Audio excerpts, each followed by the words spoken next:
Hi, welcome to Menlo Unscripted. My name is Andy, and I'm on staff here at Menlo Church, and we're so excited that you tuned in today for these few moments. And every single week, we are answering questions that people have in the church, and it is totally unscripted. And so today I have with me Rachelle. Rachelle, welcome. Thank so you. glad you're here, all the way from New York. New York, and her Yeah. husband, Matt, campus pastor at South City. But do you have an accent? I'm just curious. I mean, I could put it on. You know, we're in October now. It's sweater weather. Oh, and we want it to be there it sweater weather. is.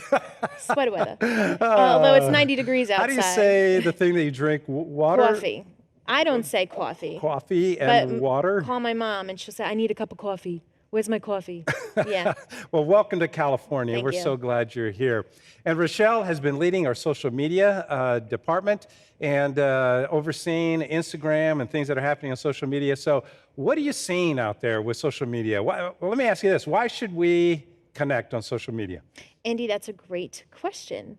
Well, right now, as our church knows, we're not meeting in person. And so social media is an opportunity for us to connect even more online. We have services online on Sunday, but as we all know, church doesn't happen just on Sundays. It happens throughout the week as well, through life groups or just connecting in general. And so Instagram and Facebook and social media are a great way to connect to church throughout the week. So no longer as a church did you need to go to a building and show up for 1 hour. We actually can stay connected as a church all week. That's true. We have an incredible tool here called social media. I think the key word there is social. Yeah, exactly. It's social. So how do we do that? I mean, how do we connect? What sort of areas do we connect in? Well, I guess it all depends on what your level of comfortability is with connecting through social media. People forget that there's a person behind the Instagram account or Facebook account, and that person is me right now.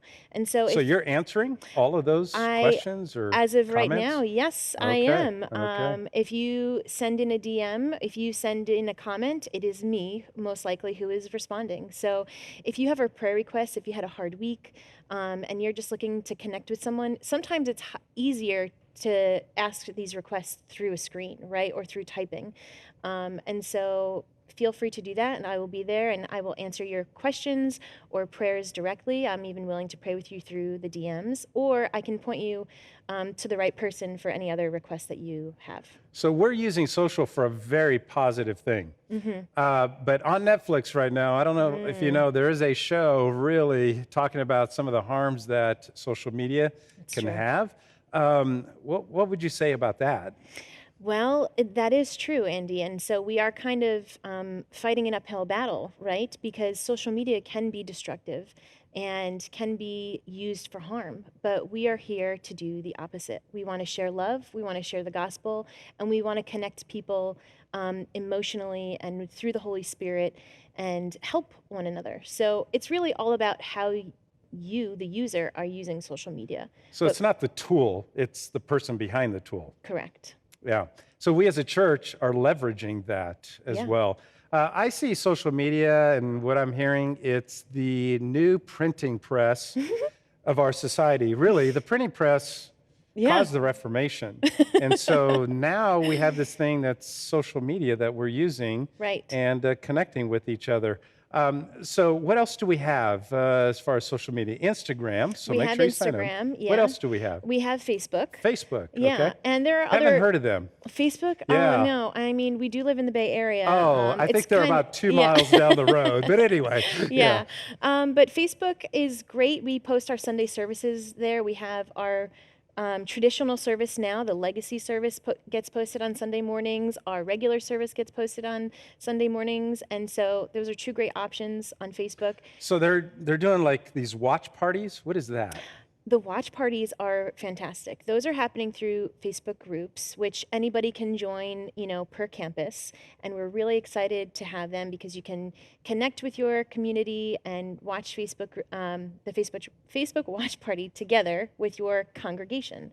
But so you have to log on to the central Facebook in order to get connected with a Facebook group. Okay. And so what else would you say for all of us here at Menlo as far as staying connected digitally?